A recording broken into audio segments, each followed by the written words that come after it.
여러분 안녕하세요. 원피스 도서관 원도입니다. 오늘은 드디어 공개된 원피스 천사와 풀스포 내용과 그리고 해외에서 퍼지고 있는 최신 네타를 가지고 영상을 만들어 보았습니다. 원피스 천사와의 마지막에 실루엣으로 등장한 인물에 대한 재미있는 네타 역시 준비하였는데요. 재미있게 봐주시면 감사하겠습니다. 지난번 영상에서 좋아요 1000개 돌파 시 피규어 공략을 했는데 아쉽게 저의 모자람으로 공략을 지키지 못해서 죄송합니다. 그래서 이번에는 댓글에 메일 주소를 남겨주시면 추첨을 통해 100% 확률로 5분께 치킨을 드리도록 하겠습니다. 다음 공략 때 퀄리티 정말 지리는 레진 피규어로 다시 한번 공략 영상 찍어보겠습니다. 그때 많은 참여 부탁드립니다. 다시 한번 죄송합니다. 꾸벅. 원피스 천사화의 내용을 보면서 이런 생각이 들었습니다. 아직 속단하기에 이르지만 시간이 흘수록 점점 윤곽을 갖춰간다고 해야 할까요? 루피는 이미 해적왕으로 인정받기 위한 왕도를 문제없이 돌파해 나가고 있는 상황입니다. 이제 카이도와 빅맘을 넘게 되면 누가 뭐라고 해도 루피는 해적왕에 가장 가까운 사나이가 됩니다. 어린 시절부터 원피스를 봤던 사람으로서 루피는 자신의 꿈을 이뤄가는데 저는 뭐 했나 싶네요. 이번 천사화에서 오다는 루피 쪽 진도를 쭉 빼놓은 상태에서 나미와 프랑키 등등 다른 밀짚모자 동료들의 성장한 모습을 보여주려고 하는 모습이 보였습니다. 먼저 나미에 대해서 말하려고 하는데요. 애초에 나미의 포지션은 항해사 즉 비전투원이죠. 하지만 언젠가부터 나미가 종종 전투하는 모습을 보여주는데요. 그중 특이점은 전기 번개를 다루는 능력을 가지게 됩니다. 물론 열매의 능력은 아니지만 크림 아테트를 이용하여 흡사 에넬이 보여줬던 퍼포먼스를 보여줍니다. 제우스를 데리고 있을 때는 에넬 정도는 아니지만 그 아래 호환까지는 가능하다고 평가를 받았던 기억이 있습니다. 이번 화에서 토비로포 중 강자인 울티를 감전시켜버립니다. 울티가 힘없이 쓰러지는 장면이 연출되었지만 나미는 뭔가 만족하지 못한 듯 아직 파워가 너무 부족하다는 말을 남깁니다.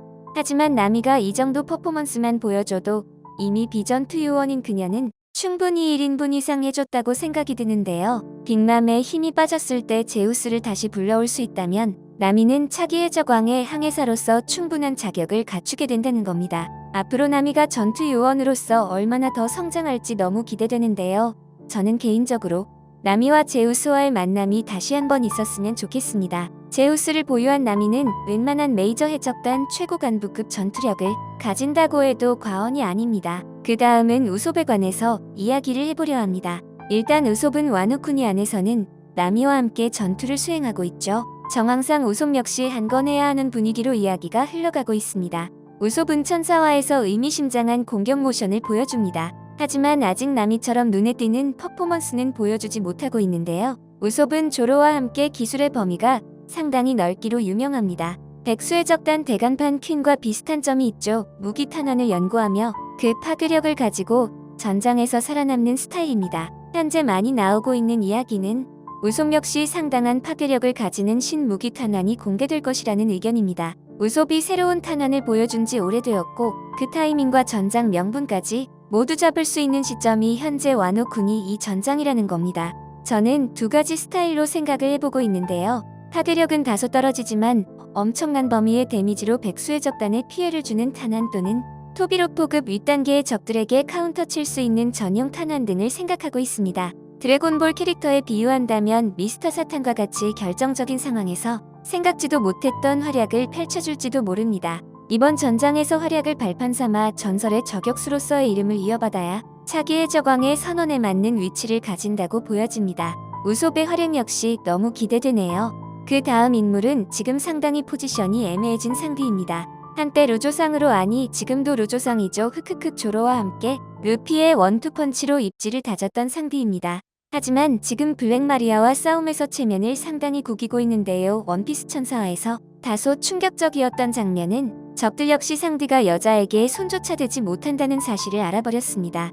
블랙마리아는 상대에게 너의 승리 확률은 0%라며 호언장담하는 모습까지. 솔직히 블랙마리아는 카이도 옆에서 노래 부를 때까지만 해도 이 정도로 강력할 거라는 생각조차 못했는데 너무 강하다는 생각이 계속 들고 있습니다. 하지만 여러분 상대는 아직 레이드 슈트를 입지도 않았고 자신도 절체절명의 위기에 빠진 사실을 인지하고 있는 상황입니다. 과거부터 항상 상대는 이런 핀치 상태에서 엄청난 활약을 보여주곤 했는데요. 블랙마리아는 킹의 명령을 받아 아카자야고 남자를 마무리하러 가야 합니다. 이때가 마지막 기회로 보이며 상디가 있는 곳에 누군가 한 명만이라도 와서 상디의 포박을 풀어준다면 우리가 그토록 바라던 레이드 슈트를 입은 상디를 볼 수 있지 않을까 생각해봅니다. 위에서 밀짚 모자 일당들이 보여주는 화력에 비교하기 위해선 상디는 최소 대간판급과 전투를 펼쳐서 호각 또는 그 이상의 활약을 보여줘야 합니다. 그래야 우리가 이제까지 알던 그 상디의 모습이니까요.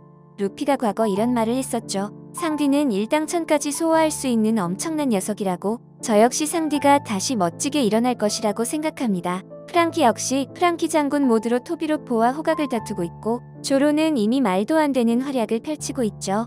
이번 전투가 밀짚 모자 일당들의 해적왕위로 가는 왕도의 길이라고 말하고 싶을 정도로 성장한 모습을 보여주는 것 같습니다. 그 다음 내용은 원피스 천사와 마지막에서 언급된 정체불명의 한 명 실루엣만으로도 커뮤니티에서는 수많은 네타 떡밥들이 쏟아지고 있는 상황입니다. 실루엣이 분명 히오리다부터 야마토다까지 의견들이 분분한데요. 일본에서는 이 실루엣의 정체로 가세네를 이야기하는 의견들이 상당한 것 같아서 소개해드리려고 합니다. 저 역시 이게 무슨 말도 안 되는 이야기인가 생각을 해봤는데 실루엣의 코와 가세넬의 코를 잘 보시면 각도와 코끝이 상당히 비슷한 걸 느끼실 겁니다. 그리고 검은 실루엣의 길게 내려오는 머리는 바로 에넬의 길게 늘어진 귓불이라는 건데요.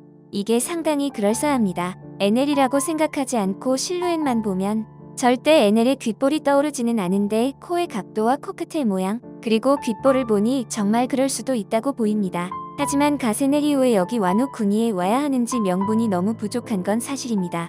그리고 실루엣을 자세히 보시면 눈물 같은 물방울로 보이는 동그란 물체가 보이는데 이게 눈물 또는 땀 또는 콧물인데 에넬이 그곳에서 땀이나 눈물을 흘리는 건 상상이 안 됩니다. 히오리 아니면 야마토일 것 같은데 여러분들의 생각은 어떠신가요? 하지만 히오리 네타에서 살짝 부족한 건 바오왕이 그 한 명을 조심하라고 위험하다는 뜻으로 이야기를 했죠. 그럼 어느 정도 강함을 가지고 있는 인물이 될 가능성이 큽니다. 긴 머리와 눈물 그런데 또 자세히 보면 입이 여성의 입이 아닌 것처럼 보이는 건 저만의 느낌일까요?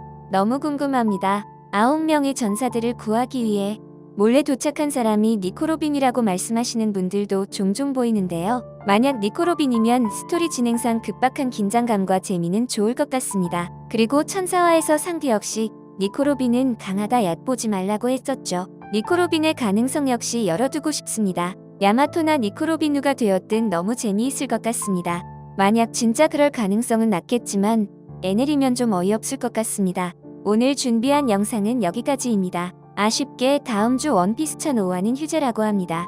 중간중간 개인의 생각도 들어가 있어서 보기에 많이 불편하실 수 있으실 겁니다. 그 점은 형님들의 넓은 마음으로 너그럽게 이해해 주시면 감사하겠습니다. 영상을 재미있게 보셨거나 재미없게 보셨거나 보다가 이게 뭐야 하셨더라면 구독, 좋아요 부탁드립니다.